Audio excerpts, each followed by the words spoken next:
ज्ञान वितरण में आपका हार्दिक स्वागत अभिनंदन।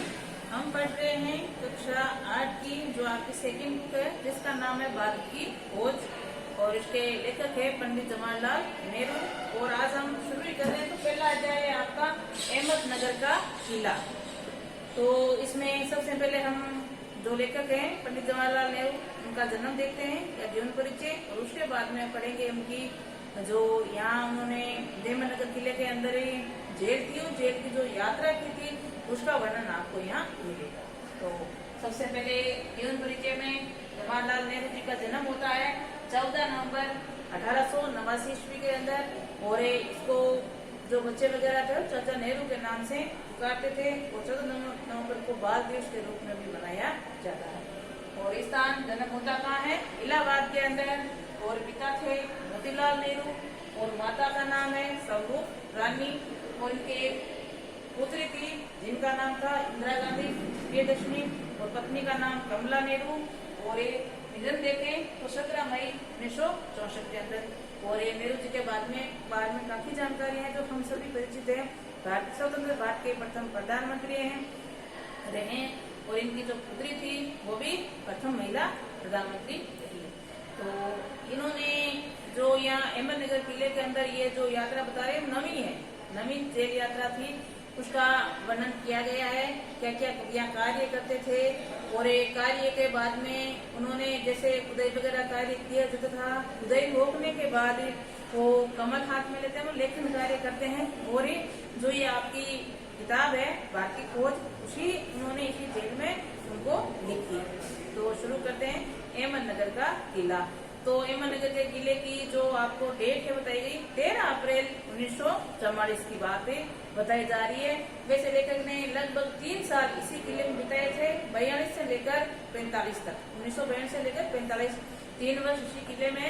ये इनकी नवीन जेल यात्रा है। तो ये डेट आपको बताइए, नवीन जेल यात्रा उन्होंने अहमदनगर किले में कब की है? तो 13 अप्रैल 1944।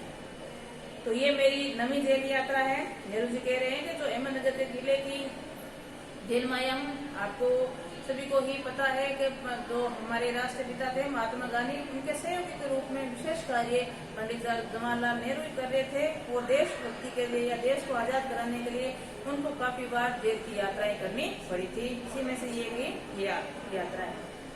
हम यहाँ आए 20 महीने से भी अधिक समय हो चुका था जेल में आने के बाद की बात बताई जा रही है कि जेल में आने के बाद लगभग 20 महीने बीत चुके थे।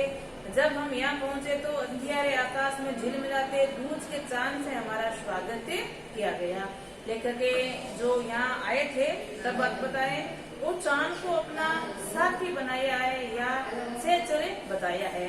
और जो चांद है वो शुक्ल पक्ष का बताया है। आपको सभी को पता है महीने के एक महीने में 15 दिन वो कृष्ण पक्ष होते हैं और अगले 15 दिन वो शुक्ल पक्ष होते हैं, जिसमें चांद एकम से लेकर पूर्णिमा तक धीरे धीरे बढ़ता जाता है। और पूर्णिमा के दिन हमें चांद पूर्ण रूप से दिखाई देता है।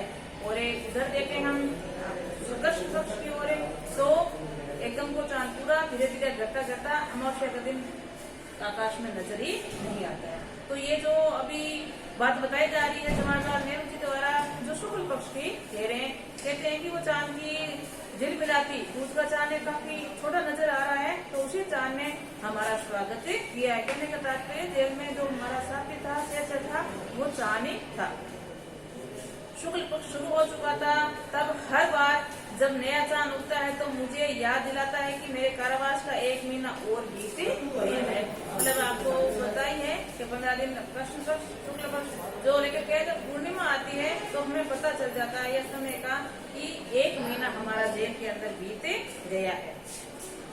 चांद मेरे बंदी जीवन की स्थायी सहचर था, मतलब साथी था। जब मैं यहाँ जेल में बंद था तो मेरा मित्र सका चांद ही था। वही मुझे इस बात की याद दिलाता है कि अंधेरे के बाद उजाला होता है। वो चांद ही है जिसमें हमें ये सीख मिलती है कि अंधेरे के बाद उजाला अवश्य ही होगा। जब अमावस्या आती है तो पूर्ण रूप से अंधेरा हो जाता है, लेकिन वापस जब शुक्ल पक्ष की एकदम शुरू होती है तो धीरे धीरे प्रकाश होता है। पूर्णिमा तक पूर्ण रूप से चांद हमें नजर आता है, जिससे हमें लेखक कह रहे सीख मिलती है कि अंधेरे के बाद उजाला अवश्य ही होता है। अब अतीत का भार इसी में ही है। तो दूसरी जेलों की तरह या अहमदनगर किले में मैंने बागबानी का काम शुरू किया था। जहाँ ये कैदियों को रखा जाता था तो वहाँ उनको परिश्रम या श्रम करवाया जाता था। तो यहाँ अहमदनगर किले के अंदर ही लेखक कहता है कि मतलब पंडित जवाहरलाल नेहरू जी कहते हैं कि हम वहाँ बागबानी का कार्य शुरू किया है, पेड़ पौधे लगाना, ये सारे कार्य करना। में रोज कई घंटे तपती धूप में फूलों के लिए तैयार बनाने में बिताते थे। पेड़ पौधों को लगाने के लिए, पौधों को तैयार रखने के लिए पहले तो तैयारी बनाई जाती है कि हम तपती धूप में कई घंटों तक लगातार ये कार्य करते रहते थे। मिट्टी बहुत खराब थी, वहाँ की जो मिट्टी है वो काफी खराब बताई गई है, पथरीली और पुराने मलबे अवशेषों से भरी हुई थी। जो वहाँ की मिट्टी थी वहाँ खुदाई में पता चलता था पुराने अवशेष भी वहाँ मिलते हैं। क्योंकि ये इतिहास स्थल है इसलिए अतीत में उसमें कई युद्ध और राजमहलों की दुर्भिक्ष संधियां भी देखी गई है। जो स्थान है अहमदनगर वाला ये काफी पुराना, यहाँ युद्ध भी हुए हैं, राजमहल भी थे, इसी कारण खुदाई में उनके अवशेष हमें देखने को मिलते हैं। यहाँ का इतिहास बहुत पुराना नहीं है, घटनाओं की दर्शन की कोई विशेष अहमियत भी नहीं है, पर इससे जुड़ी एक घटना आज भी याद आती है। लेखक कह रहे हैं कि ये जो अहमदनगर किले का इतिहास है काफी पुराना नहीं है, ज्यादा पुराना नहीं है, इसकी आज ही एक मुझे घटना भी याद आती है। देखो कौन सी घटना बताते हैं। ये घटना है चांद बीबी नामक की सुंदर महिला के सास की कहानी। अहमदनगर के किले पर चांद बीबी शासक करती थी और जब अकबर ने चांद में जो अहमदनगर का किला था उस पर आक्रमण किया था तब एक साहसपूर्ण शाही सेना के साथ, मतलब अकबर की शाही सेना के साथ चांद बीबी ने मुकाबला किया था, इसीलिए इसको साहस की कहानी बता रहे थे। जिससे हमने किले की रक्षा के लिए अकबर की शाही सेना के विरुद्ध हाथ में तलवार उठाकर अपनी सेना का नेतृत्व किया था, पर अंत में उसकी हत्या उसी के एक साथी के हाथों हुई थी। मतलब इसी के साथी ने ही धोखा देकर चांद बीबी की हत्या कर दी थी। लेकिन जो शाही सेना थी अकबर की, उसके सामने उसने घुटने नहीं टेके थे, बराबर उनसे वो लड़ती रही थी, इसीलिए उसको साहसी महिला कहा गया है। खुदाई के द्वारा हमें जमीन की सतह के बहुत नीचे दबे हुए प्राचीन दीवारों के हिस्से और कुछ गोबंद और इमारतों के ऊपरी हिस्से मिले हैं। जो लेखक कह रहा है कि जब हमने यहाँ खुदाई का कार्य किया जो वहाँ कैदी होते थे उनको काम में लगाए रखा था, कोई बागबानी का कोई खुदाई का, तो लेकिन बागबानी के साथ साथ खुदाई का कार्य भी वहाँ कर रहे थे। तो खुदाई जब करते थे तो वहाँ प्राचीन मतलब पुराने दबे हुए दीवार के हिस्से गोबंद, आपने देखा होगा मुगल प्रशासक थे, वो जो भी मंदिर मस्जिद बनाते थे तो ऊपर का हिस्सा उनका गोल होता था, उसको हम क्या बोलते हैं, गोबुज। तो वो भी हमें मिले हैं। और हम बहुत दूर नहीं जा सके क्योंकि न तो अधिकारियों की उसकी मंजूरी मिली और नहीं हमारे पास इस काम को जारी रखने का साधन था। मतलब ये जो खुदाई का कार्य था वो काफी दूर नहीं कर सकते, पास में ही करना था, क्योंकि जो अधिकारी वगैरह होते थे उनको यहाँ तक रखने की सूचना कि मतलब आप इधर ही काम कीजिए।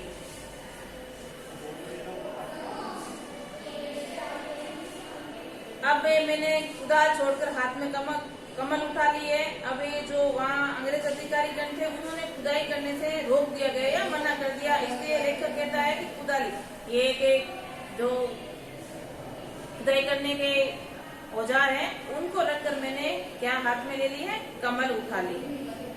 पर अब जब तक आजाद नहीं हो कर्म के माध्यम से वर्तमान को अपने अनुभव का हिस्सा नहीं बना सकते, मैं इसके बारे में नहीं लिख सकता और नई पैगंबर की भूमिका अख्तियार कर मैं फिलहाल भविष्य के बारे में लिख सकता हूँ।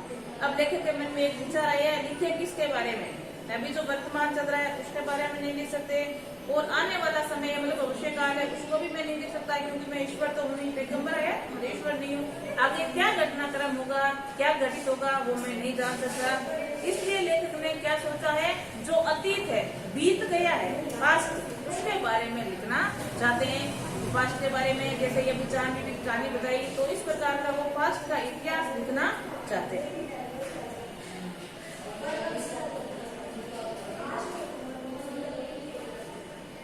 अतीत बचा रहता है अतीत, पर मैं इसके बारे में किसी इतिहासकार विद्वान की तरह विद्वतापूर्ण शैली से नहीं लिख सकता, पर पहले की तरह आपके विचार और क्रियाकलाप के संबंध स्थापित करने के लिए बारे में कुछ लिख सकता हूँ। तो पंडित जी है जवाहरलाल लेखक जी, वो कह रहे हैं कि मैं और विद्वानों की बातें विद्वता के अनुसार तो नहीं लिख सकता या नहीं बता सकता, लेकिन साधारण तौर पर जो मुझे ज्ञात है या जितनी मुझे जानकारी है उसके बारे में मैं लिख सकता हूँ। तो गेटे ये विदेशी लेखक हैं। एक बार कहा था कि इस तरह का इतिहास लेखन अतीत के भारी बोझ में एक सीमा तक राहत दिलाता है। तो उन्हें एक बार जेल यात्रा से जब बाहर थे तब उनको ये गेटे मिले थे, तो उन्होंने कहा था पंडित जवाहरलाल नेहरू को कि इतिहास के बारे में लिखने के कारण जो हमारे अंदर इतिहास के बारे में बोझ है उसको कब कुछ सीमा तक हम कम कर सकते हैं या बोझ को हल्का कर सकते हैं। तो अतीत का दबाव हम देखें तो इसी में अतीत का दबाव देखते हैं। दबाव भला हो या बुरा दोनों तरह अभिभूत करता है। कभी कभी ये दबाव दम घोटू भी होता है। लेकिन मैंने दबाव को 3 रूप बताए, अच्छा, बुरा और दम घोटू। जो हमारा अतीत है बीता हुआ है वो अच्छा भी हो सकता है, बुरा भी हो सकता है, और कुछ ऐसा होता है जिसमें देखकर सुनकर हमारा दम घुटने लगता है। तो 3 प्रकार का अतीत लेखक ने बताया है। खास तौर पर इन लोगों के लिए जिनकी जड़ें बहुत पुरानी सभ्यताओं की होती है, मसलन भारत और चीन की सभ्यताएं हैं। लेखक कह रहे हैं कि खास तौर पर मैं देखूं तो जो सभ्यताएं हैं वो दोनों की है, चीन की भी है और भारत की भी सभ्यताएं यहाँ मिलती, जिसके बारे में मैं लिख सकता हूँ या बता सकता हूँ। आपकी मेरी विरासत का क्या है, मैं किन बातों का उत्तराधिकारी हूँ, क्या उन सबका जिसे मानवता ने दार्शनिकों हजारों साल के दौरान हासिल किया था, उसकी विजयों का उल्लास, उसकी पराजयों का दुख, यंत्रणा, या मानव के हर वक्त साहसी कार्यों का जिनका शुरुआत पहले हुई थी। अब लेखक मन में विचार कर रहा है कि मैं अतीत के बारे में लिखने के लिए सोच रहा हूँ, लेकिन अतीत के बारे में क्या क्या लिखूं, उन साहस वीरों की कहानी लिखूं या मेरे पूर्वजों की कहानी लिखूं या कुछ ऐसे अनेक साहसी कार्य में हैं उनके बारे में लिखूं। तो मैं शुरुआत कहाँ से करूं लिखने का, और हम आकर्षित करती है इनका सबका वारिश हूँ, साथ ही सबका जिससे पूरी मानव जाति की साझेदारी है। इन भारतवासियों के विरासत में एक खास बात है जो है अनोखी नहीं है, क्योंकि कोई व्यक्ति औरों के एकदम अलग नहीं होता। अलबत्ता एक बात हमें लोगों पर विशेष रूप से लागू होती है, मतलब सभी लोगों पर एक बात लागू होती है या पता होती है जो रक्त मांस और स्थायी से समाई है। इसी विशेषता से हमारा वर्तमान रूप है और हमारे भावी रूप भी बनेगा। इसी विशिष्ट विरासत का विचार और वर्तमान पर लागू होने की बात एक लंबे अरसे से मेरे मन में घर की हुई थी और मैं इसी के बारे में लिखना चाहता हूँ। विषय की कठिनाई और जटिलता मुझे भयभीत करती है। मुझे लगता है कि मैं सही तौर पर उसका स्पर्श नहीं कर सकता हूँ। देखिए, जो अतीत के बारे में लिखने का घटनाक्रम शुरू कर रहा है या ये कार्य करने की साहस कर रहा है, तो ये सोच रहा है कि मैं लिखते समय कौन सी कठिनाई या कौन से डर या भयभीत से गुजरना चाहता हूँ या गुजर सकता। तो ये तो था आपके जो नई किताब है, सेकंड पुस्तक आपकी भारतीय खोज, जिसका प्रथम अध्याय अहमदनगर का किला, जिसमें हमारे लेखक है पंडित जवाहरलाल नेहरू जी। इसकी जो नवी यात्रा थी कब शुरू हुई थी, 13 अप्रैल 1944 ईस्वी को।